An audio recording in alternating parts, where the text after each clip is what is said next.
Good morning, everybody. I'm Winky Lee from the Hong Kong Baptist University. First of all, I would like to thank the organizers to provide and curate a platform for exchange and report. In what follows, I would like to establish and contextualize a concept that I titled Disobedient Imagery in relation to Hong Kong and related contexts. And this is part of the research project of of similar title, Disobedient Imagery, funded by a general research fund, the University Grants Committee, Hong Kong.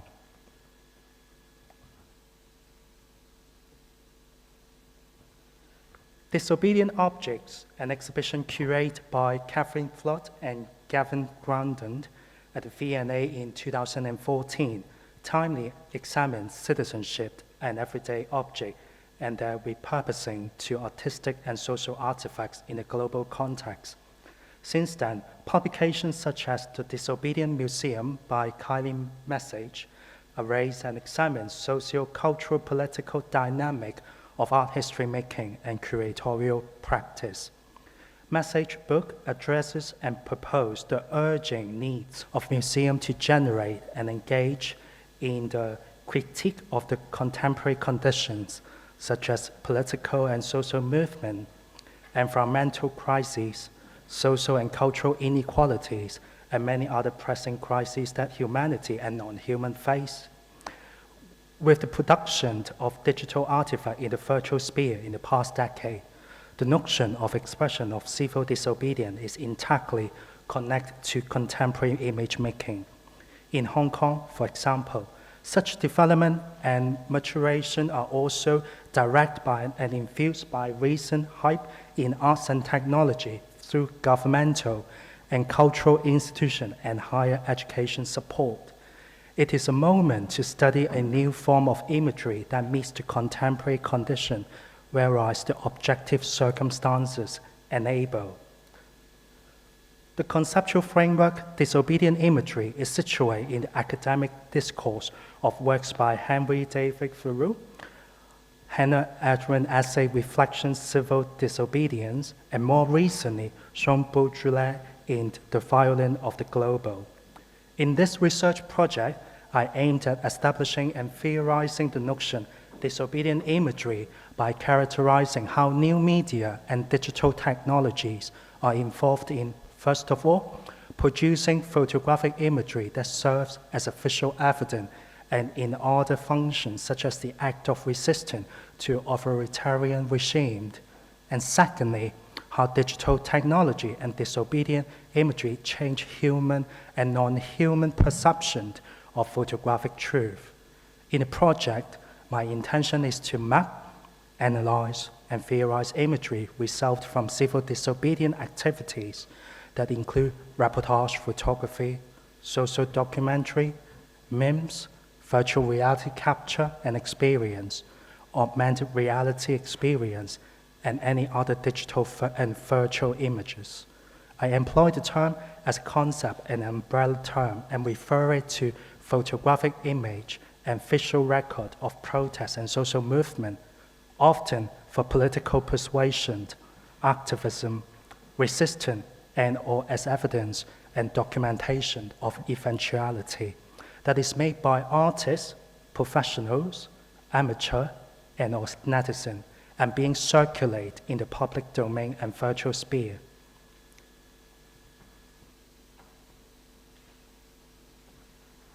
The meaning of disobedient imagery, I argue, could also be extended to include photographic imagery of social movement and social progress that may deviate from the traditional definition of photography and its function of evidence.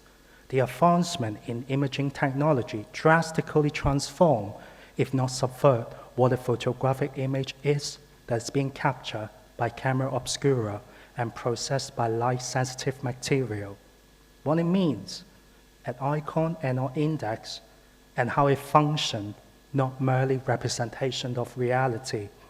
In a nutshell, disobedient imagery will enable a dialogue to constructively challenge concerned photography and its 20th century foundation of democratization of image. The concept can also be broadly interpreted as adversarial image, a newer expression that challenges indexicality, truth, and representation for the purpose of democratic demand and reclaiming agency in the 21st century. During the 2019 protests in Hong Kong, photographers from all over the world traveled to Hong Kong, document major political events, and publish their work outside Hong Kong. Majority of these work fall in the traditional mode of photojournalism. In addition to standard global production and circulation of news photography, is the phenomenon of photo book publication by photographers of neighboring regions and nations, whose proximity to the protests, both geographically and in terms of a shared experience of recent history, led to a more immense point of view. This transborder observation also played a particularly important role when local political pressure and press censorship prompt photographers to seek safer ways to get the visual and cultural production out of the locality and publish it beyond the border. Japanese photographer Hironori Kadoma published 2 photo books, Block City and New City, in Japan, after spending 10 months in Hong Kong to eyewitness the protests. Both books consist of more than 100 color photographic images each, but they document the protests in 2 drastically different ways. New City covers reportage photography of major events in the protest, whereas Block City thematically includes different types of roadblock created by protesters, from brick to umbrella, bamboo scaffolding to crowd control barrier.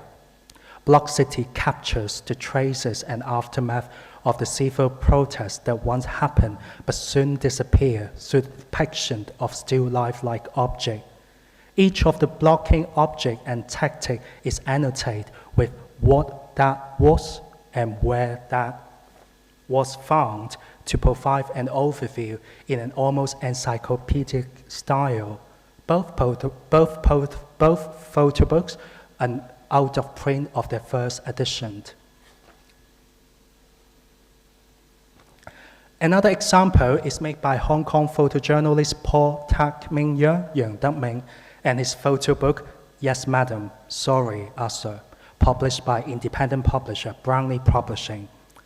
Yes Madam, Sorry Sir contains more than 100 color photographs in depicting Hong Kong police force in a satire and humanized manner from 2009 to 2014.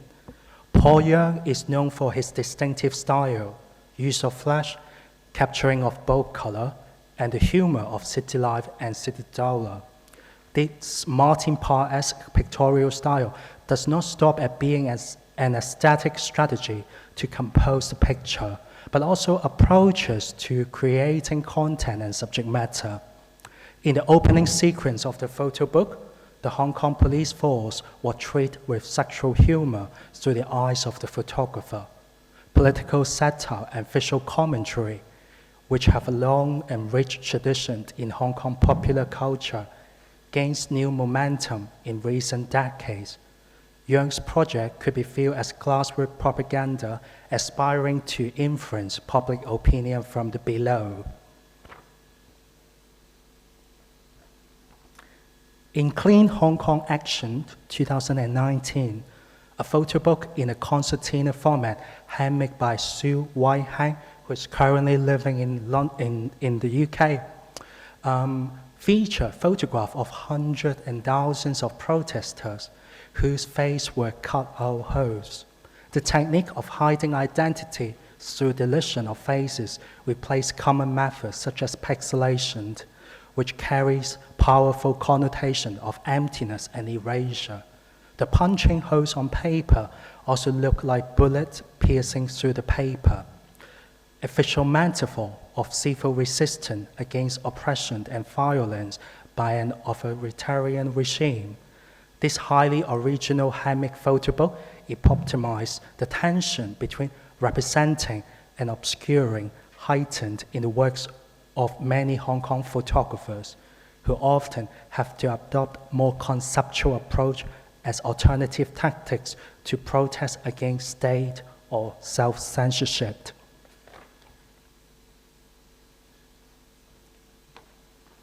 Memes, internet memes as participatory propaganda. In 2018, I published a book chapter titled Derivative Work, that is Internet Memes and Hong Kong's Umbrella Movement, 3 Perspectives. And here I would like to quote a very short paragraph from the book chapter that is related to disobedient imagery. If photojournalism created by public authority signify power, derivative work here as disobedient imagery can be perceived as signal or noise to destabilize and challenge the signifying practice of the authority. Tiziana Terranova argues we live in an era not about sign but signals amongst information circulates and operates in the network culture. Signal and noise are difficult to decipher if perceived independently. When a great quantity of signal and noise is presented, a pattern or an intention become apparent, and their effect and affect can be interpreted. So here are some examples from the book chapter, and I look at some of the origins of the parody and also trace some of the creative process made by netizens in the virtual domain. When Xi Jinping is being key in the protest style during the day and at night.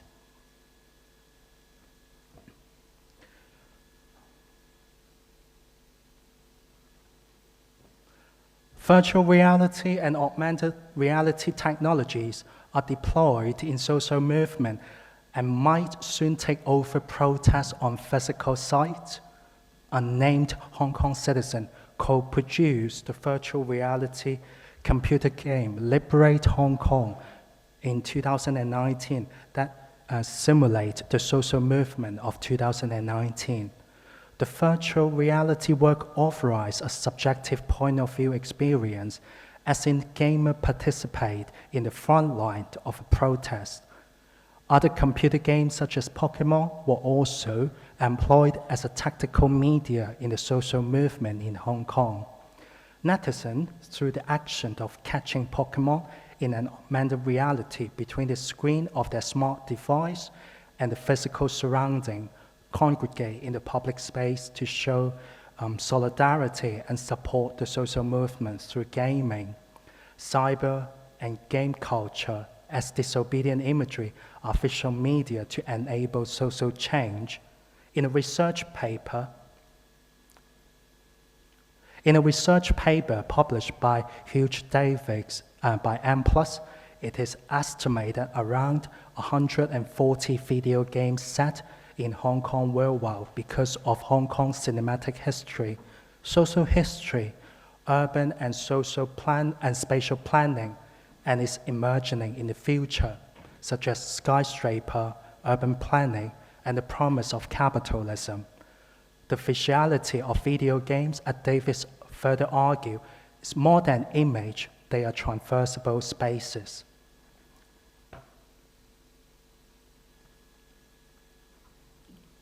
Augmented reality protests, such as No Somos Deleto protests in Spain in 2015, employ new media technology, for example here, holograms and video mapping, and protests through public intervention, often assimilation, the idea to visually project a mass protest in an empty physical site, question the idea of participation. By whom? And action, what has been done and what can be done.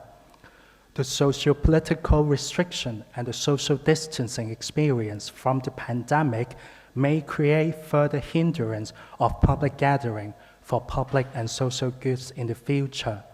It is anticipated that more and more social activity, for example, protests, will locate online and or occur virtually. It is an interesting time to witness the change of behavior, pattern, and configuration of protests and social movement and image making. The mixed reality and the new order juxtaposed by augmented reality and physical reality helps in shaping the post-photographic discourse of perception, participation, representation, and truthfulness between physical and virtual domains that contributes to one of the characteristics of disobedient imagery.